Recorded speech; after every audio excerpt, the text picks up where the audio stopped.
미라클 스토리텔링 마태복음 성경 공부에 오심을 환영합니다. 오늘도 마태복음을 읽어가면서 성경에 기록된 하나님의 마음을 공부하도록 하겠습니다. 함께 기도합니다. 감사하신 아버지 하나님, 주의 은혜를 감사드립니다.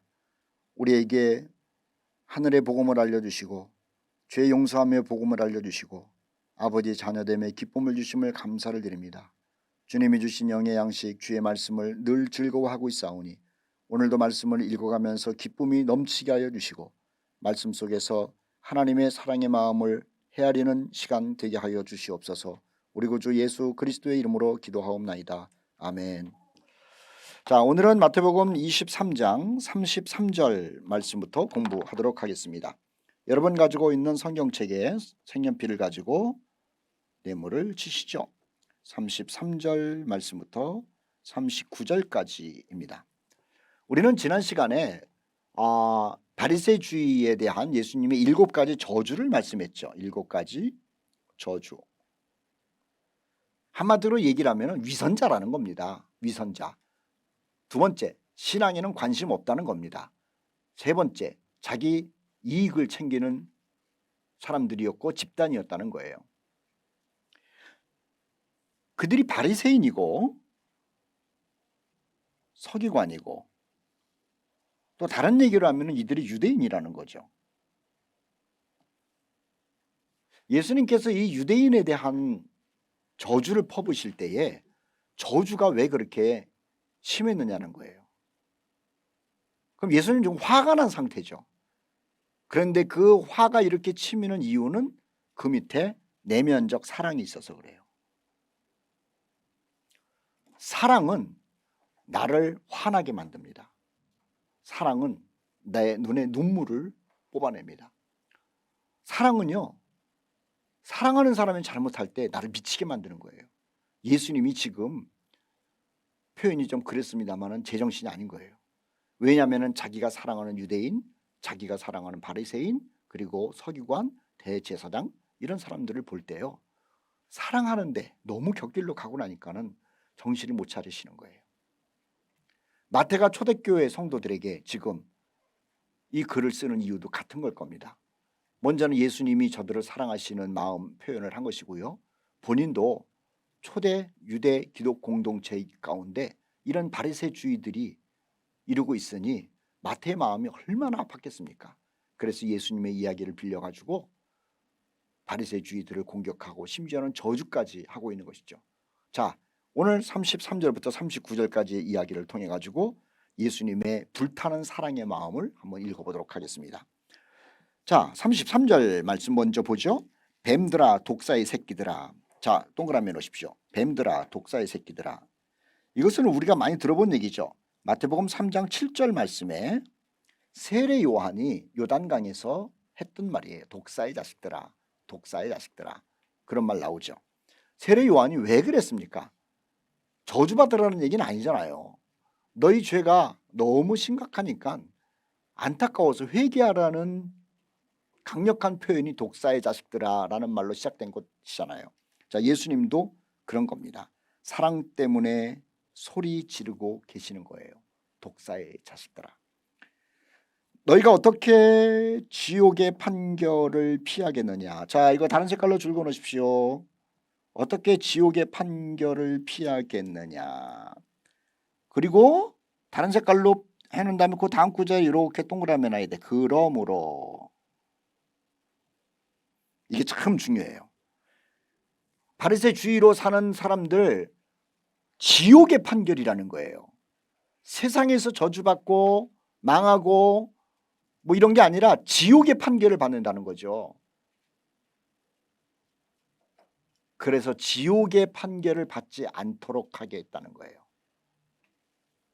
자, 그러므로 지옥의 판결을 피하도록 하기 위하여 이겁니다. 그러므로 지옥의 판결을 피하도록 하기 위하여 내가 너희에게 선지자들과 지혜 있는 자들과 서기관들을 보낸다는 거예요.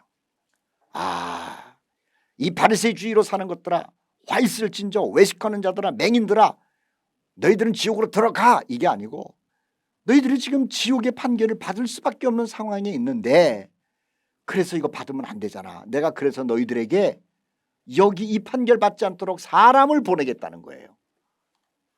34절 보십시오. 그러므로 내가 동그라미, 아까도 저기 그러므로 했는데 그거와는 다른 색깔로, 자 초록색으로 해봅시다. 내가, 그리고 저 뒤에 보냄에, 이렇게 연결하는 거예요. 왜 예수님께서 지금 선지자들, 지혜 있는 자들, 서기관들을 보내겠다는 거예요. 보내겠다는 거예요. 그런데 보내는데 예수님께서 이런 또 예시를 하시죠. 너희가 그 중에서 더러는 죽이고 십자가에 못 박고 그 중에서 더러는 너희 회당에서 채찍질하고 이 동네에서 저 동네로 따라다니며 박해하리라. 지금 이거는요 구약시대 얘기가 아닙니다. 신약시대 얘기래요. 너희가 지옥의 판결을 피할 수 없는 바리새주의로 살고 있다. 그래서 내가 이런저런 사람들을 보내가지고 지옥의 판결을 받지 않도록 하려고 그런다.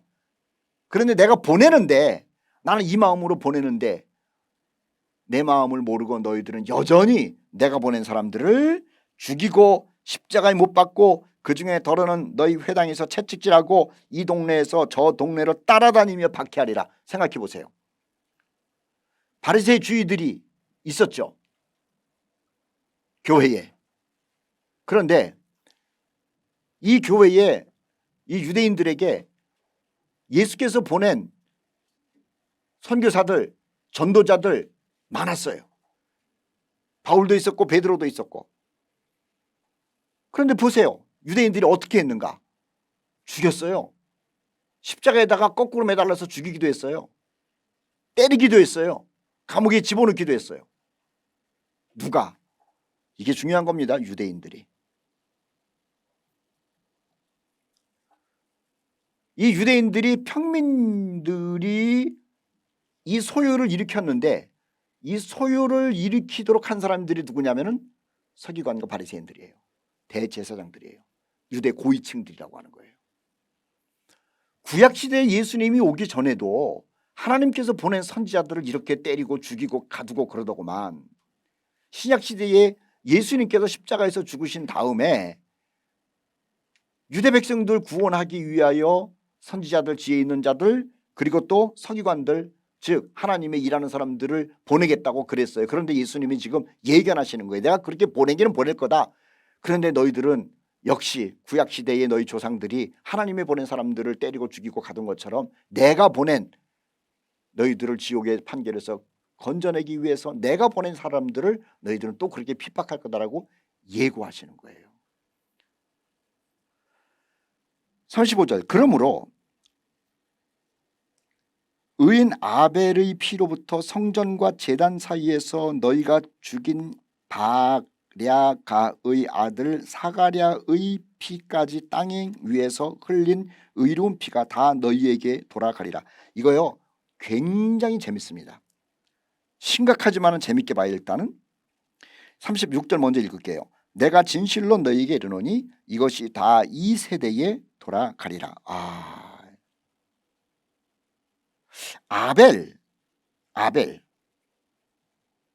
아벨입니다. 아벨, 영어로 써서 미안해요. 아벨. 그 다음에 사가랴,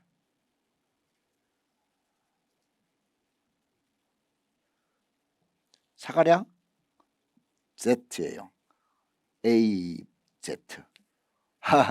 이거 제가 생각해낸 건데 근데 재밌어요. A부터 Z까지. 35절, 아벨의 피로부터 사가랴의 피까지, 처음부터 끝까지. 유대인들은요 처음부터 끝까지, 처음은 구약이라고 얘기를 하고 끝은 신약이라고 얘기를 합시다. 처음부터 끝까지 하나님이 보낸 사람을 죽이고, 그 다음에 예수님 왔을 때 예수를 거부함으로 인하여, 바리새주의로 삶으로 인하여 지옥의 판결을 기다리는 사람들을 위해서 예수께서 또 사람을 보냈는데, 끝까지, 처음부터 A 아벨부터 자가랴 Z 끝까지 뭐라고 그랬어요? 피를 흘렸다는 거예요. 처음부터 끝까지 이러니 이 피가 어떻게 된다고요? 다 너희에게로 돌아가리라. 너희에게로 돌아가리라. 이게 유대인의 미래예요.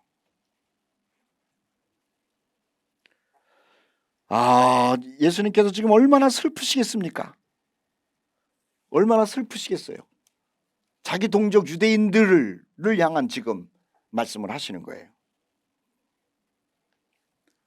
지금 이 내용은 마가복음에도 누가복음에도 요한복음에도 있을 수가 없는 거죠.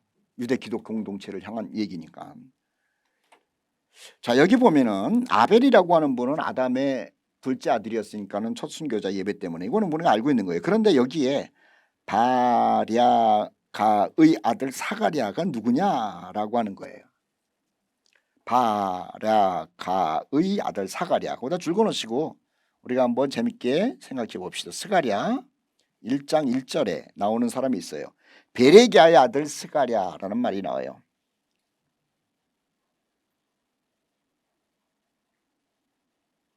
사가랴, 스가랴 비슷한 겁니다. 같은 겁니다.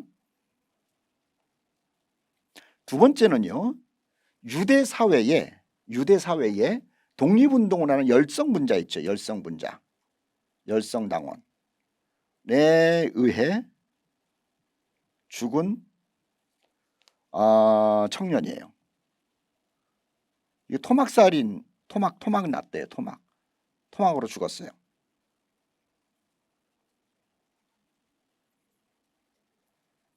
이거 요세푸스 얘기 나와요.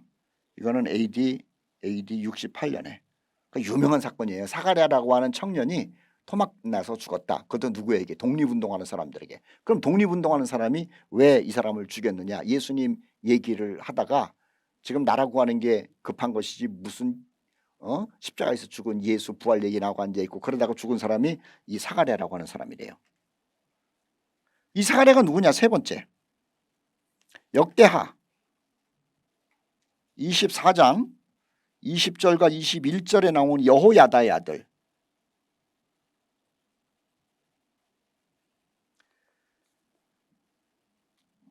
여호야다는 요아스라고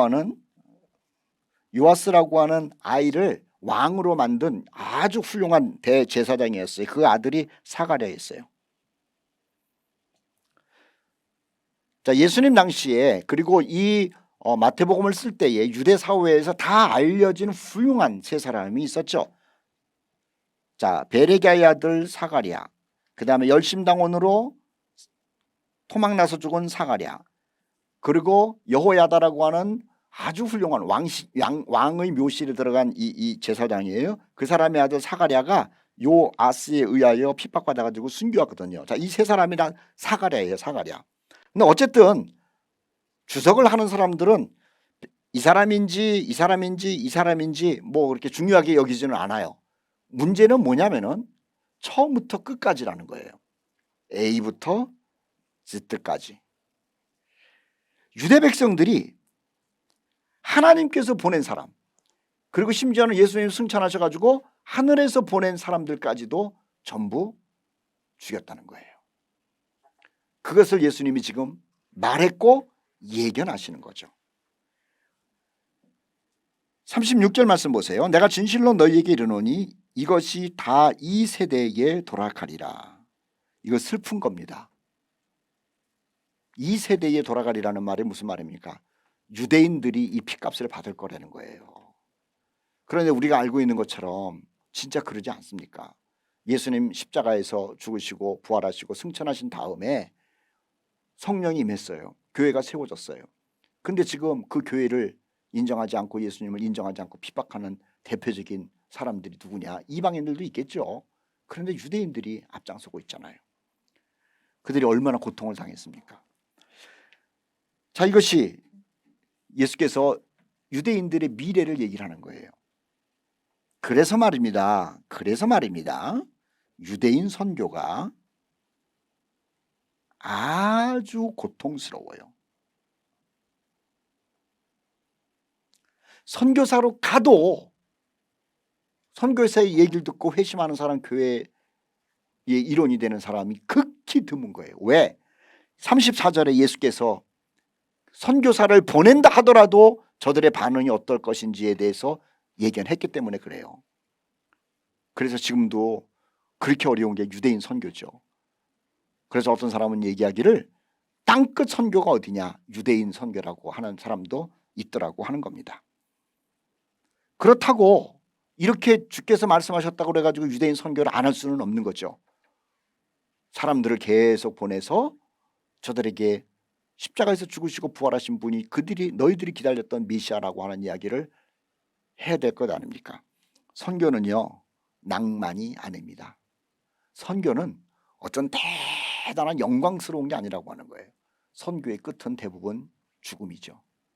하나님 나라에 가서 상 받는 것이 전부입니다. 자, 37절 말씀 보십시다. 37절. 자, 37절과 39절은 따로 네모를 한번 쳐놓으시면 좋아요. 같은 맥락의 이야기인데,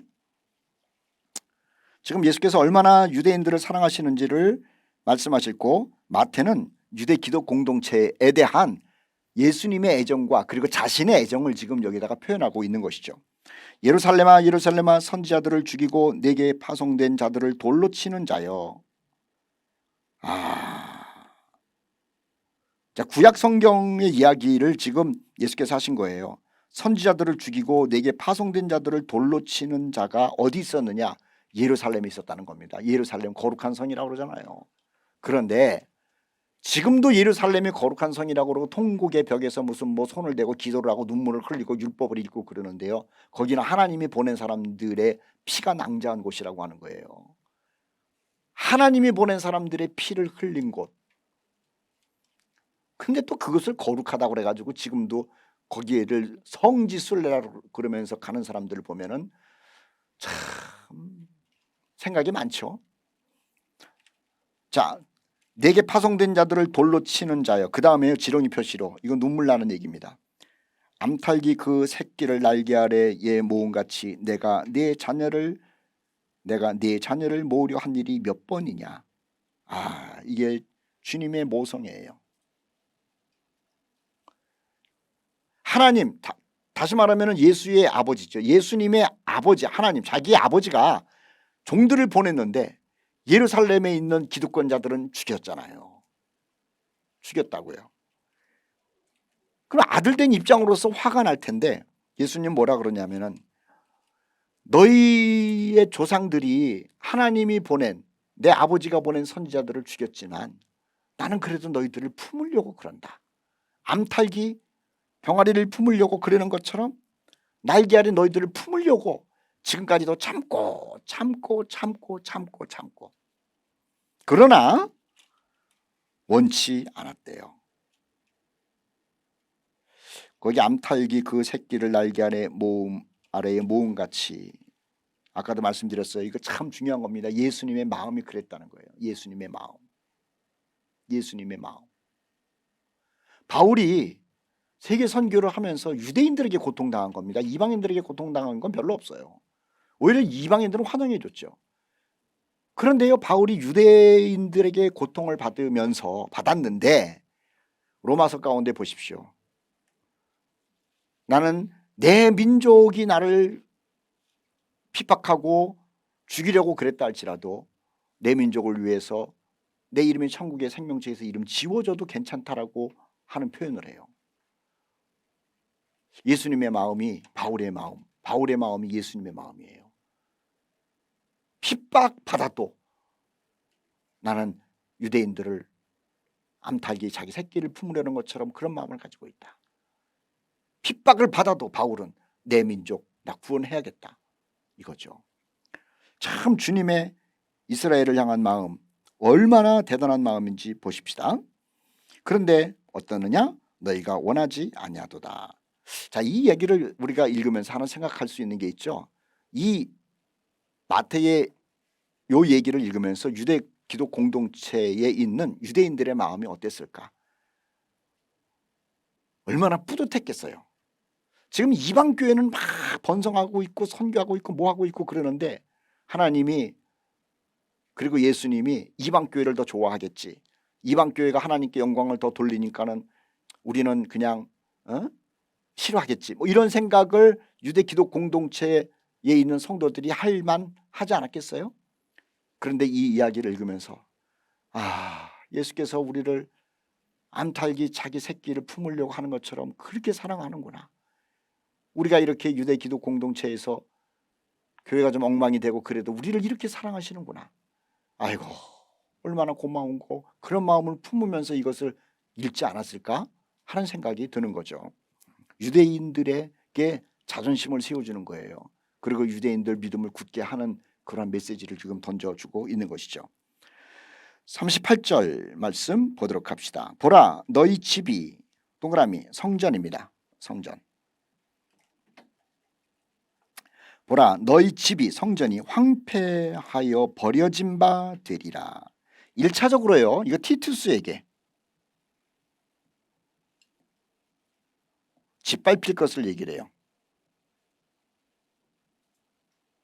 티투스 장군이 70년에 예루살렘으로 들어왔죠. 그래가지고 예루살렘 완전히 무너뜨리지 않습니까? 더군다나 성전을 무너뜨려요. 그것을 예견하기도 하고, 가깝게는 두 번째는 예루살렘 성전 파괴됨과 더불어 제사가 금지되는, 그리고 계속 금지되는 것에 대한 예언이기도 해요. 자, 38절 봅시다. 어쨌든 성전이 황폐하여 버려진 바 될 것이다. 예언이죠. 내가 너희에게 이르노니 이제부터 너희는 찬송하리로다 주의 이름으로 오시는 이여 할 때까지. 자, 줄 그어놓으십시오. 다른 색깔로. 이거 굉장히 중요한 거예요. 이렇게 지렁이 표시로 해놓고 찬송하리로다 주의 이름으로 오시는 이여 할 때까지는 나를 보지 못하리라. 자, 또 다른 색깔로 나를 보지 못하리라. 나를 보지 못하리라. 자, 이거 쉬운 본문이 아닌데 듣고 나면은 아 맞다 그럴 겁니다. 앞에 거 너희는 찬송하리로다 주의 이름으로 오시는 이여 할 때까지. 예수님의 재림이에요. 예수께서 공중 재림하시고 지상 재림할 때까지 유대인은 뒤에 네모친 줄 긋은 거 나를 보지 못하리라. 예수님과의 관계가 없을 거라는 거예요. 그러면은 유대인들은 언제 죽으시고 부활하신 예수님을 하나님의 아들로 인정하고 그분을 만나게 될 것이냐? 예수님이 공중 재림했을 때나 아니면 지상 재림했을 때예요. 아마 지상 재림은 하고 나면 완전히 심판이니까는 그때는 아닌 것 같고, 예수님 공중 재림하신 다음에 그때 마지막으로 마지막 때 우리가 괴롭혔던, 우리가 죽였던, 부활했다고 하는, 그리고 우리가 기다리는 그 메시아가 2000년 전에 그분이었구나라고 하면서 받아들이고 그때 예수님을 만나는 거죠. 교제하는 거죠. 지금 예수님은요 저 멀리 세상 끝의 이야기까지도 지금 하고 계시는 거예요. 뭔 얘기를 하는 거예요. 그러면서 이어지는 얘기가 뭔 줄 아세요? 세상의 끝, 다시 말하면 유대인들이 예수님을 보게 되는 그 끝에 관한 이야기를 시작하시는 거예요. 마태복음 24장 말씀인 거죠. 자, 그 내용만 잠깐 네모를 치도록 하겠습니다. 지금 얘기한 게 굉장히 중요해요. 다시 39절 너희는 찬송하리로다 주의 이름으로 오시는 이여 할 때까지. 종말 때까지 주님과의 교제가 없어요. 지금 그렇잖아요. 그러면 종말 때에 유대인들이 예수님을 만나고 예수님을 보게 될 터인데, 보게 될 거잖아요. 그래서 마태는요 그 종말 때 얘기를 해버리는 거예요. 자, 24장 1절 말씀부터 이거 네모를 많이 쳐야 되는데 일단은 31절까지 네모를 한번 쳐놓으세요. 24장 1절부터 31절까지 1절까지 네모를 쳐놓으세요.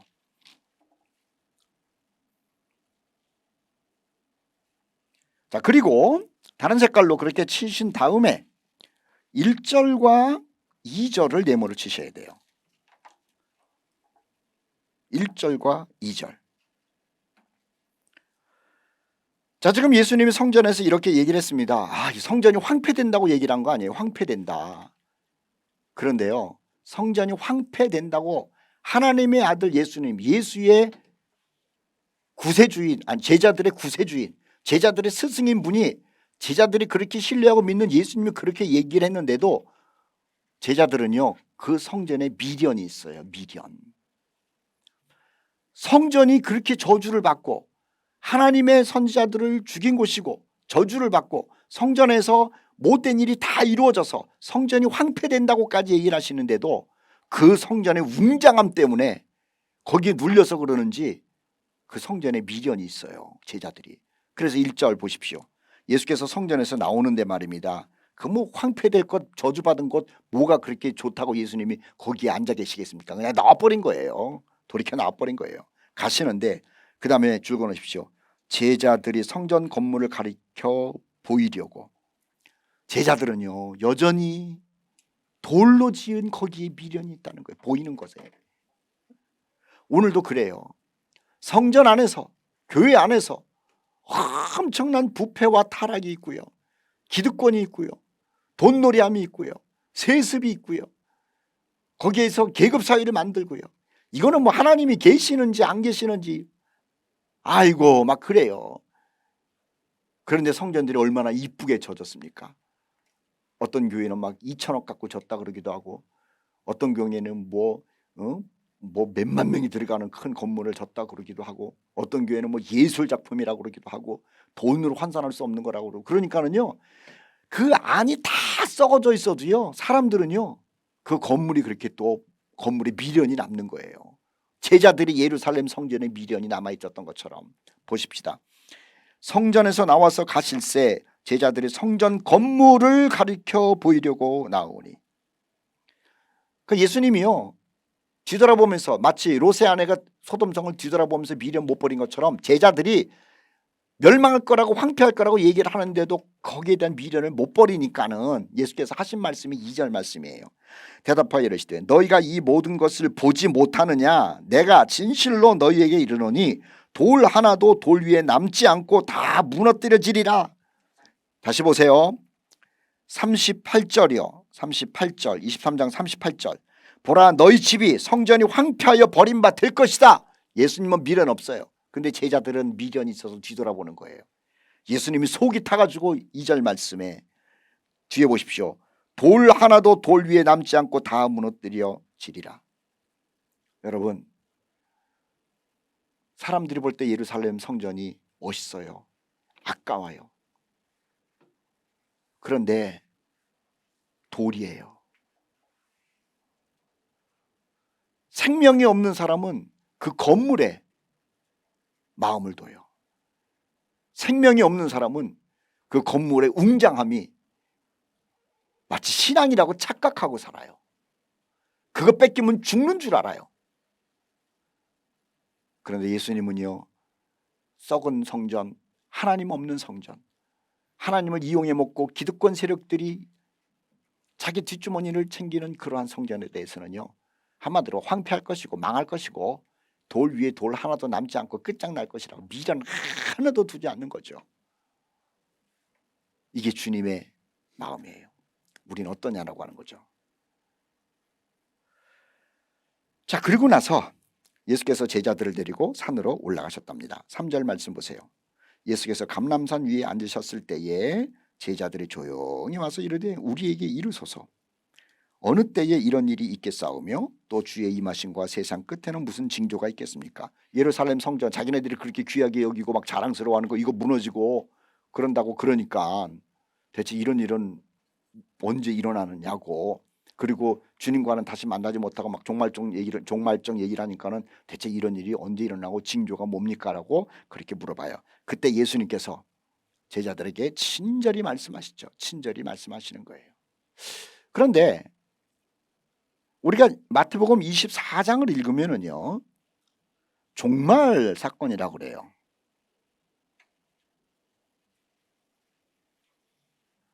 종말 사건이기도 하지만 이것은요 왕의 귀환 사건이에요.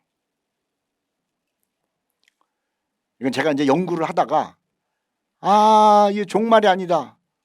종말은 무서워요. 긴장돼요. 왕의 귀환은요 해피해요. 그리고 설레요.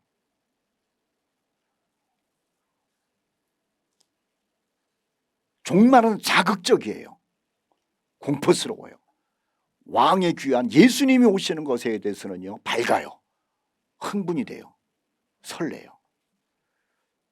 그래서 마태복음 24장 이야기는 왕의 귀한 얘기고요. 요한계시록 이야기도 왕의 귀한 얘기예요. 이 땅에 오셨던 예수님이 하나님 나라로 가셔서 우편에 계시다가 다시 왕으로서 돌아오시는 일. 그래서 마태복음 24장을 읽을 때 우리가 다음 시간부터 물론 이 어떤 마지막 때 일어나는 일이긴 합니다만 그 마지막 때 일어나는 일이 중요한 게 아니에요. 왕이 오신다는 게 중요한 거예요. 구약도 예수님을 초점으로, 예수님 당시에도 예수님께 우리가 초점을 두잖아요. 복음 서신서도 예수님께 초점을 두잖아요. 마지막 시대에도요. 마지막 시대에 일어나는 일에 초점을 두면 안 돼요. 왕 되신 예수님께 초점을 둬야 되는 거예요. 그것이 우리가 성경을 읽어가는 기술이고 실력이고 그렇게 해야 된다고 하는 것이죠. 자, 다음 시간에 어쨌든 간에 왕의 귀환을 우리가 생각하면서 마지막 때 일어나는 일들에 대한 예수님의 경고, 그리고 초대교회 성도들이 듣는 메시지가 어떤 것인지를 생각해 보도록 하겠습니다. 한 주간 동안도 말씀 안에서 승리합시다. 감사합니다.